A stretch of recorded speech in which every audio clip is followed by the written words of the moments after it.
ಎಲ್ಲೆಲ್ಲಿ ಸ್ಪರ್ಧೆ ಮಾಡೋಕ್ಕೆ ಸಾಧ್ಯತೆ ಆಗುತ್ತೆ ಆ ಎಲ್ಲ ರಾಜ್ಯಗಳು ಕ್ಷೇತ್ರಗಳನ್ನು ಗುರುತು ಮಾಡಿ ನಿಮಗೆ ಹೆಸರನ್ನ ಕಳಿಸಿ ಅನ್ನೋದು ನಮ್ಮ ರಾಷ್ಟ್ರೀಯ ಮಂಡಳಿಯಲ್ಲಿ ತೀರ್ಮಾನ ಆಗುತ್ತೆ. ಅದನ್ನು ನಾವು ಇವತ್ತು 2 ದಿನಗಳು ನಡೆದಂಥ ಈ ಸಭೆಯಲ್ಲಿ ಕರ್ನಾಟಕದಲ್ಲಿರ್ತಕ್ಕಂಥ ರಾಜಕೀಯ ಸಂಪೂರ್ಣವಾಗಿ ವಿಶ್ಲೇಷಣೆ ಮಾಡಿ ನಾವು ಸ್ಪರ್ಧೆ ಮಾಡ್ತಕ್ಕಂಥ ಶಕ್ತಿ ಸಾಮರ್ಥ್ಯ ಇದರ ಆಧಾರದ ಮೇಲೆ 2 ಕ್ಷೇತ್ರಗಳನ್ನು ಗುರುತು ಮಾಡಿದ್ದೀವಿ. ಬರೀ ಗುರುತು ಮಾಡಿ ಅದು ಕಳಿಸೋದಷ್ಟೇ ನಮ್ಮ ಕೆಲಸ. ಅದರಲ್ಲಿ ತುಮಕೂರು ಮತ್ತು ಬಳ್ಳಾರಿ 2 ಕ್ಷೇತ್ರ ಗುರುತು ಮಾಡಿದ್ದೀವಿ. ಸ್ಪರ್ಧೆ ಬಗ್ಗೆ ಅಂತಿಮ ತೀರ್ಮಾನವನ್ನು ರಾಷ್ಟ್ರೀಯ ಕಾರ್ಯಕಾರಿ ಸಮಿತಿ ಏನು ಮಾಡುತ್ತೆ ಅದ್ರ ಮೇಲೆ ನಾವಿಲ್ಲಿ ಮತ್ತೆ ಸಭೆ. ತುಮಕೂರಲ್ಲಿ ಯಾರು ಆಸ್ಪಿರೆಂಟ್ ಇರ್ಬೋದು? ನಮ್ಮಲ್ಲಿ ಆಸ್ಪಿರೆಂಟ್ ಅಂತ ಏನು ಬರೋದಿಲ್ಲ. ಬೇರೆ ಪಾರ್ಟಿ ಹಾಗೆ ಪಾರ್ಟಿ ತೀರ್ಮಾನ ಮಾಡುತ್ತೆ. ಪಾರ್ಟಿ ಯಾರು ಕ್ಯಾಂಡಿಡೇಟ್ ಇರಬೇಕು ಅನ್ನೋದು ತೀರ್ಮಾನ ಮಾಡ್ತೀವಿ ನಾವು. ಹಿಂದಿನ ಚುನಾವಣೆಯಲ್ಲಿ ಶಿವಣ್ಣ ಅವರು ನಮಗೆ ಇಲ್ಲಿ ಸ್ಪರ್ಧೆ ಮಾಡಿದ್ವಿ. ಶಿವಣ್ಣ ಸ್ಪರ್ಧೆ ಮಾಡಿ 17,000ಕ್ಕಿಂತ ಹೆಚ್ಚು ಮತಗಳನ್ನು ಪಡ್ಕೊಳ್ಳೋಕೆ ಸಾಧ್ಯ. ಆ 17,000 ಮತಗಳು ಚುನಾವಣಾ ಫಲಿತಾಂಶದ ಮೇಲೆ ಬೇರೆ ಬೇರೆ ರೀತಿಯ ಪರಿಣಾಮಗಳು ಬೀರಿದ್ದು ನಾವು ನೋಡಿದ್ದೀವಿ. ಸೆಕ್ಯುಲರ್ ಆಗಿದ್ದು ದೇವೇಗೌಡರು ಮಾಜಿ ಪ್ರಧಾನಿಗಳು ಸೋಲೋಗಂಥ ತೊಗೊಂಡಂಥ ಓಟು ನಾವು ತೊಗೊಂಡ ಓಟಿಗೆ ತಳುಕು ಹಾಕಿ ಸಾಕಷ್ಟು ಚರ್ಚೆಗಳು ಆರಂಭ ಆಗಿದ್ದು. ಹಾಗಾಗಿ ಈ ಚುನಾವಣೆಯಲ್ಲಿ ಕೂಡ ಕ್ಯಾಂಡಿಡೇಟ್ಗಳನ್ನ ಫೈನಲ್ ಮಾಡ್ತಕ್ಕಂಥದ್ದು ಅಥವಾ ನಾವು ಅದು ರಾಷ್ಟ್ರೀಯ ನಮ್ಮ ಗೆಲ್ಲಕ್ಕೆ ಸಾಧ್ಯ ಇಲ್ಲದಿದ್ರೂ ಬೇರೆ ಒಬ್ಬರು ಪಾರ್ಟಿನ ಅಭ್ಯರ್ಥಿನ ಸೋಲಿಸುವಂಥದ್ದು ಶಕ್ತಿ ನಿಮ್ಮಲ್ಲಿದೆ. ಖಂಡಿತ ಇದೆ. ಯಾಕೆಂದರೆ ಇನ್ನೂ ಕೂಡ ನಮ್ಮ ವಿಚಾರಗಳನ್ನು ಒಪ್ತಕ್ಕಂಥ ಜನ, ಅಂದರೆ ನಾವೇನು ಇವತ್ತು ಜನರಿಗೆ ಸತ್ಯ ಹೇಳಕ್ಕೆ ಹೋಗ್ತೀವಿ ಅದನ್ನು ಒಪ್ಪುವಂಥ ಜನ ಇದ್ದಾರೆ. ಯಾವುದೇ ಕ್ಷೇತ್ರದಲ್ಲಿ ಸ್ಪರ್ಧೆ ಮಾಡಿದ್ರು. ಬಟ್ BJP ಗೆಲ್ತಲ್ಲ ಎಲ್ಲಿ ಅದು ಕೂಡ ಅದನ್ನು ಇಟ್ಕೊಂಡೆ ತಾವೇನು ಇವಾಗ ಜಂಕ್ಷನ್ ಮಾಡಿದ್ವಿ. ನಮ್ಮ ನಿಜವಾದಂಥ ಉದ್ದೇಶ ಏನಿತ್ತು BJP ಸೋಲಿಸಬೇಕು ಅಂತ ಇದ್ದದ್ದು ಇರುವಂಥ ನಮ್ಮ ನಿಜವಾದ ಕಾಳಜಿಗೆ ಪೆಟ್ಟು ಬಿದ್ದಿದೆ. ಆ ವಿಷಯಕ್ಕೂ ಸಂಬಂಧಪಟ್ಟಾಗೆ ಇವತ್ತಿನ 2 ದಿನಗಳ ಸಭೆಯಲ್ಲಿ ಚರ್ಚೆ ಮಾಡಿದ್ವಿ. ಆ ಹಿಂದೆ ಮುಂದಿನ ದಿನಗಳಲ್ಲಿ ಏನು ಚಟುವಟಿಕೆ ಮಾಡಬೇಕು ಅನ್ನೋದನ್ನು ನಾವು ಪ್ಲ್ಯಾನ್ ಮಾಡಿದ್ವಿ. ಒಂದು ಕಾಲೇಜು ಅತಿಥಿ ಉಪನ್ಯಾಸಕರನ್ನ ನಾವು ಬಂದ ತಕ್ಷಣ ನಿಮ್ಮನ್ನು ಕಾಯಂ ಮಾಡ್ತೀವಿ ಅನ್ನೋವಂಥದ್ದು.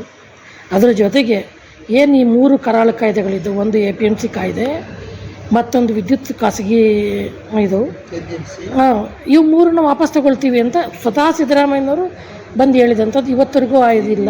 ಸಮಿತಿಗಳು ಅನ್ನೋಂಥ ಇದು ಮಾಡ್ತಾರೆ. ಯಾಕೆ ರಾಜ್ಯ ಸರ್ಕಾರದ ಮೇಲೆ ನೀವು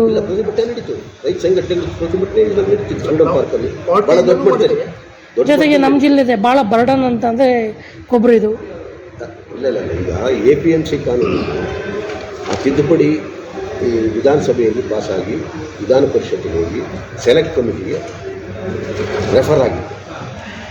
ಇದೇ ಸಿದ್ದರಾಮಯ್ಯದಲ್ಲಿ ರೆಫರ್ ಆಗಿತ್ತು. ಸೆಲೆಕ್ಟ್ ಕಮಿಟಿ ರಿಪೋರ್ಟ್ ಕೊಟ್ಟಿದ್ದೆವು. ಅದನ್ನು ಸದನದ ಮುಂದೆ ಪ್ಲೇಸ್ ಮಾಡ್ತೀವಿ ಅಂತ ಹೇಳಿದ್ದಾರೆ. ಮಾತುಕತೆ ನಡೀತು. ಮಾತುಕತೆ ನಡೆದಾಗ ಒಂದು ಭರವಸೆ ಕೊಟ್ಟಿದ್ದಾರೆ. ಸೆಲೆಕ್ಟ್ ಕಮಿಟಿ ರಿಪೋರ್ಟ್ ಅಂತ ಬಂದ ತಕ್ಷಣ ವಿಧಾನಸಭೆಯಲ್ಲಿ ಇರ್ತೀವಿ, ವಿಧಾನ ಪರಿಷತ್ತಲ್ಲಿ ಅಂಗೀಕಾರ ಆಗ್ತದೆ ಅಂತ ಹೇಳಿದ್ರು. ನಾವು ಅವ್ರನ್ನ ಸಮರ್ಥನೆ ಮಾಡ್ತೀವಿ. ಅದರ ಅರ್ಥ ಸಮರ್ಥನೆ ಅಂತಲ್ಲ, ಅವರು ಕೊಟ್ಟಂತಹ ಹಲವಾರು ಚುನಾವಣಾ 200 ಡೇಸ್ ಏನೋ ಆಯಿತು. 200 ಡೇಸಲ್ಲಿ ಅವರು ಜನರಿಂದ 200 ಮೀಟ್ರ್ ಆಚೆಗೆ ಹೋಗ್ಬಿಟ್ಟವ್ರು. ಅವರು ಭಾಳ ದೂರಕ್ಕೆ ಹೋಗ್ಬಿಟ್ಟವ್ರೆ, ಹತ್ರಕ್ಕಿಂತೂ ಇಲ್ಲ. ಅದಕ್ಕೆ ನಾವು ಎಚ್ಚರಿಕೆಯನ್ನು ಕೂಡ ಕೊಡ್ತೀವಿ. ಸಮಾವೇಶ ಅಂತ ವಿಚಾರ ಮಾಡಿದ್ರಲ್ಲ, ರಾಜ್ಯ ಸರ್ಕಾರ ಮತ್ತು ಕೇಂದ್ರ ಸರ್ಕಾರಗಳ ಲೋಪದೋಷಗಳನ್ನು ಕೂಡ ನಾವು ಚರ್ಚೆ ಮಾಡ್ತೀವಿ, ಅದನ್ನು ಪ್ರಚಾರ ಮಾಡ್ತೀವಿ.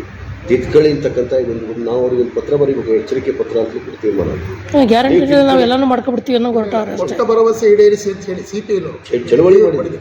ನಾವು ಚಳುವಳಿನ ಬಿಟ್ಟೇ ಇಲ್ಲ, ಬರೀ ಕೇಂದ್ರ ನೋಡ್ತಾ ಇಲ್ಲ. ಕೊಟ್ಟ ಭರವಸೆ ಈಡೇರಿಸಬೇಕು ನೀವು ಅಂತೇಳಿ ಇನ್ನೂ ಸ್ಪೆಸಿಫಿಕ್ ಆಗಿ ನೀವು ಇತ್ತು ಅಷ್ಟು ಆ್ಯಕ್ಟ್ಗಳನ್ನ ತಿದ್ದುಪಡಿ ವಾಪಸ್ ತಗೋಬೇಕು ಅಂತೇಳಿ ರಾಜ್ಯವ್ಯಾಪಿ ಚಳುವಳಿ ಮಾಡಿ ಇದು ನಿರಂತರವಾಗಿ ಇವತ್ತಿನ ಸಭೆಯಲ್ಲೂ ಕೂಡ ಅದನ್ನು ಚರ್ಚೆ ಮಾಡಿದ್ವಿ. ಅದು ಮಾಡಿಲ್ಲ.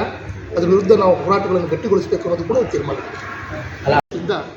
ಈ ಪತ್ರಿಕಾಗೋಷ್ಠಿಯನ್ನು ಕರೆದು ಸ್ನೇಹಿತರೆ, ಇವತ್ತು ಚುನಾವಣಾ ಮುನ್ನಾ ದಿನದಲ್ಲಿದ್ದೀವಿ. ಮೋದಿಯವರು ಹೇಳಿದ ಪ್ರಕಾರ 100 ದಿನ ಅಂತ ಇವತ್ತೇನು ಹೇಳಿದ್ದಾರೆ. 3 ತಿಂಗಳ ಅವಧಿಯಲ್ಲಿ ದೇಶದಲ್ಲಿ ಒಂದು ಚುನಾವಣೆಗಳ ಪ್ರಕ್ರಿಯೆ ಆರಂಭ ಆಗಿರುವ ಸಂದರ್ಭದೊಳಗೆ ಭಾರತ ಕಮ್ಯುನಿಸ್ಟ್ ಪಕ್ಷ ಕಳೆದ ವಾರ ಫೆಬ್ರವರಿ 2 ಮತ್ತು 4 ಹೈದರಾಬಾದ್ನಲ್ಲಿ ರಾಷ್ಟ್ರೀಯ ಮಂಡಳಿ ಸಭೆಯನ್ನು ಆಯೋಜನೆ ಮಾಡಿತ್ತು. ಆ ಸಭೆಯಲ್ಲಿ ಮುಂಬರುವ ಚುನಾವಣೆಗಳ ಬಗ್ಗೆ ಸ್ಪಷ್ಟವಾದಂಥ ನಿಲುವುಗಳನ್ನ ತಗೊಳ್ಳೋ ಬಗ್ಗೆ ಹಲವಾರು ನಿರ್ಣಯಗಳನ್ನು ಕಮ್ಯುನಿಸ್ಟ್ ಪಾರ್ಟಿ ತೆಗೆದುಕೊಂಡಿದೆ. ಅದರ ಪ್ರಕಾರ ಕಮ್ಯುನಿಸ್ಟ್ ಪಾರ್ಟಿ ಮುಂಬರುವ ಚುನಾವಣೆಗಳಲ್ಲಿ ನಾವು ಸ್ಪರ್ಧೆ ಮಾಡ್ತಕ್ಕಂಥ ಕ್ಷೇತ್ರಗಳನ್ನು ಗುರುತು ಮಾಡಿ ನಮಗೆ ಅಂತಿಮವಾಗಿ ಹೆಸರುಗಳನ್ನು ಕಳಿಸ್ಕೊಡಿ ಅಂತಕ್ಕಂಥ ನಿರ್ಣಯವನ್ನು ನಮ್ಮ ರಾಷ್ಟ್ರೀಯ ಮಂಡಳಿ ತೆಗೆದುಕೊಂಡಿದೆ. ಅದಕ್ಕೆ ಪೂರಕವಾಗಿ ನಾವು ಕೂಡ ರಾಜ್ಯಗಳಲ್ಲಿ ರಾಜ್ಯ ಮಂಡಳಿಯ ಸಭೆಗಳನ್ನ ಮಾಡಿಕೊಂಡು ಅಲ್ಲಿ ರಾಜ್ಯದ ಎಲ್ಲ ಜಿಲ್ಲೆಗಳ ಒಪಿನಿಯನ್ ತೊಗೊಂಡು ನಾವು ಚುನಾವಣೆ ಸಂದರ್ಭದಲ್ಲಿ ನಮ್ಮ ರಾಜ್ಯಕ್ಕೆ ನಿಲುವು ತಗೋಬೇಕಾಗಿದೆ. ಆ ಹಿನ್ನೆಲೆಯಲ್ಲಿ ಕರ್ನಾಟಕ ರಾಜ್ಯದ ಚುನಾವಣೆಗೆ ಸಂಬಂಧಪಟ್ಟಂಗೆ, ಕರ್ನಾಟಕದಲ್ಲಿರ್ತಕ್ಕಂತಹ ಲೋಕಸಭಾ ಚುನಾವಣೆಗೆ ಸಂಬಂಧಪಟ್ಟಂಗೆ ನಾವು ಕೂಡ ಎಲ್ಲೆಲ್ಲಿ ಸ್ಪರ್ಧೆ ಮಾಡ್ಬೋದು ಅಂತಕ್ಕಂಥ ಸಾಧ್ಯತೆಗಳನ್ನ ಗುರುತು ಮಾಡಿ ಹೆಸರನ್ನು ಕಳಿಸಬೇಕಾಗಿದೆ.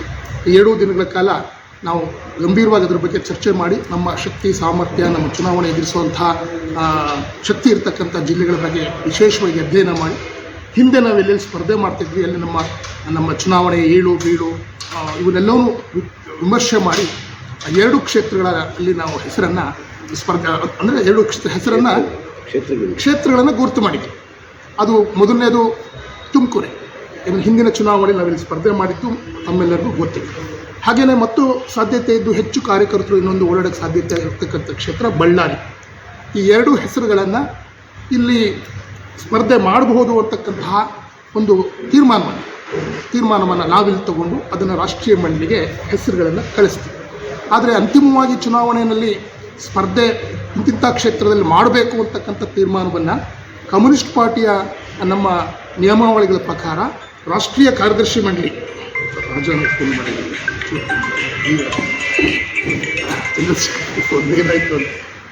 ನಾವಿಲ್ಲಿ ಏನು ತೀರ್ಮಾನ ತಗೊಂಡು 2 ಕ್ಷೇತ್ರಗಳ ಹೆಸರನ್ನು ಕಳಿಸಿದ್ದೀವಿ. ನಮ್ಮ ಸಂಘಟನಾ ವಿಧಾನದ ಪ್ರಕಾರ ಪಕ್ಷದ ರಾಷ್ಟ್ರೀಯ ಕಾರ್ಯಕಾರಿ ಸಮಿತಿ ಅಂತಿಮಗೊಳಿಸಿ ಇಲ್ಲಿ ಸ್ಪರ್ಧೆ ಮಾಡಬೇಕು ಅನ್ನೋ ನಿರ್ದೇಶನವನ್ನು ಕೊಡುತ್ತೆ. ಆದರೆ ಆ ನಿರ್ದೇಶನದ ಆಧಾರದ ಮೇಲೆ ನಾವು ಮುಂದಿನ ಚುನಾವಣಾ ಚಟುವಟಿಕೆಗಳನ್ನು ಇಲ್ಲಿ ಆರಂಭಿಸ್ತೀವಿ. ಹಾಗೆಯೇ ಇವತ್ತು ದೇಶದಲ್ಲಿ ನಾವು ಬಹಳ ಪ್ರಮುಖವಾದಂಥ ವಿಷಯವನ್ನು ಇಟ್ಕೊಂಡು ಚುನಾವಣೆ ನಡೀತಿರೋ ಸಂದರ್ಭದೊಳಗೆ ಕಳೆದ 10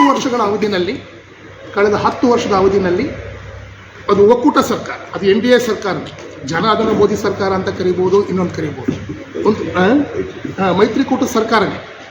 ಈ ಒಂದು 10 ವರ್ಷದ ಅವಧಿನಲ್ಲಿ ಅವರು ತೆಗೆದುಕೊಂಡಿರ್ತಕ್ಕಂಥ ನೀತಿಗಳಿಂದ, ಜನವಿರೋಧಿ ನೀತಿಗಳಿಂದ ಜನ ಹೇಗೆ ಸಫರ್ ಆಗಿದ್ದಾರೆ. ಮೊದಲನೇ ಅವಧಿನಲ್ಲಿ ಸುಳ್ಳುಗಳನ್ನೇ ಹೇಳಿ ಸುಳ್ಳಿನ ಭರವಸೆಗಳನ್ನು ನೀಡಿ ಗೆದ್ದು ಬಂದರು. ಅದು ಅಚ್ಚೇದಿನ ಆಗಿರ್ಬೋದು, ಉದ್ಯೋಗ ಆಗಿರ್ಬೋದು, 2 ಕೋಟಿ ಉದ್ಯೋಗ ಆಗಿರ್ಬೋದು, 15 ಲಕ್ಷ ದುಡ್ಡು ಆಗಿರ್ಬೋದು, ಇದೆಲ್ಲ ಜನರಿಗೆ ದಾವಣಗೆರೆ, ಹಾವೇರಿ, ಚಿತ್ರದುರ್ಗ, ಶಿವಮೊಗ್ಗ, ಹರಪನಹಳ್ಳಿ ಸುತ್ತಮುತ್ತ ಇರತಕ್ಕಂಥ ಎಲ್ಲ ಜನರನ್ನು ಸೇರಿಸಿಕೊಂಡು ಅಲ್ಲಿ ಸಮಾವೇಶವನ್ನು ಮಾಡೋದು. ಅದಾದಮೇಲೆ ಮಂಗಳೂರು ಆದಮೇಲೆ ಮೈಸೂರು ಆದಮೇಲೆ ಕಲಬುರಗಿ, ಬಳ್ಳಾರಿ, ಬೆಂಗಳೂರು. ಇದು ಮೊದಲ ಹಂತದಲ್ಲಿ ಮಾರ್ಚ್ ತಿಂಗಳಲ್ಲಿ ಈ ಥರದ ಸಮಾವೇಶಗಳನ್ನು ನಾವು ಹಮ್ಮಿಕೊಂಡು ಜನರಿಗೆ ಈ 10 ವರ್ಷಗಳಲ್ಲಾದಂಥ ಕೇಂದ್ರ ಸರ್ಕಾರದ ಜನವಿರೋಧಿ ನೀತಿಗಳನ್ನು ಜನರಿಗೆ ತಲುಪಿಸುವಂಥ ಒಂದು ಕೆಲಸನ ನಾವು ಮಾಡ್ತಾಯಿದ್ದೀವಿ. ಇದು ಪಾರ್ಟಿಯ ನೇತೃತ್ವದಲ್ಲೇ ನಡೀತದೆ. ಆದರೆ ಈ ಪಾರ್ಟಿಯ ನೇತೃತ್ವದಲ್ಲಿ ಈ ಒಂದು ನಮ್ಮ ಆಶಯವನ್ನು BJP ಸೋಲಿಸಿ ದೇಶ ಉಳಿಸಿ ಅಂತಕ್ಕಂಥ ಘೋಷಣೆಯನ್ನು ಆಶಯವನ್ನು ಒಪ್ಕೊಳ್ತಕ್ಕಂತಹ ಜಾತ್ಯತೀತ ಪಕ್ಷಗಳು, ಸಂಘಟನೆಗಳು, ರೈತ ಸಂಘಟನೆಗಳು, ದಲಿತ ಸಂಘಟನೆಗಳು, ಹಾಗೆಯೇ ಸಮಾನ ಮನಸ್ಕ ಸಾಹಿತಿಗಳು, ಇದನ್ನು ಒಪ್ತಕ್ಕಂಥ ಸಾಹಿತಿಗಳು, ಬುದ್ಧಿಜೀವಿಗಳು ಎಲ್ಲರನ್ನೂ ಒಳಗೊಂಡಂಥ ರೀತಿಯಲ್ಲಿ ಈ ಸಮಾವೇಶಗಳನ್ನು ನಾವು ಸಂಘಟಿಸಿ ಒಂದು ರಾಜಕೀಯ ಪ್ರಕ್ರಿಯೆಯನ್ನು ಕರ್ನಾಟಕ ರಾಜ್ಯದಲ್ಲಿ ಈ ಬಾರಿಯ ಪಾರ್ಲಿಮೆಂಟ್ ಚುನಾವಣೆಗೆ ಮುನ್ನ ನಮ್ಮ ಜವಾಬ್ದಾರಿ, ಒಂದು ಪೊಲಿಟಿಕಲ್ ಪಾರ್ಟಿಯಾಗಿ ಈ ದೇಶದ ಜನರಿಗೆ ನೆಮ್ಮದಿ ಶಾಂತಿ ಇರಬೇಕು, ಒಂದು ಸರ್ವಾಧಿಕಾರಿ ನಿಟ್ಟಿನಲ್ಲಿ ಹೋಗ್ತಾ ಇರತಕ್ಕಂಥ ಸರ್ಕಾರನ ನಿಲ್ಲಿಸಬೇಕು. ಈ ದೇಶದಲ್ಲಿ ಅವರು ಕೈಗೊಂಡಂಥ ಕೆಲವು ಕ್ರಮಗಳನ್ನು ನೋಡಿದರೆ ನಮ್ಮ ಸಂವಿಧಾನ ಉಳಿಯುವುದು ಕೂಡ ಮುಂದಿನ ದಿನದಲ್ಲಿ ಕಷ್ಟ ಆಗ್ತದೆ.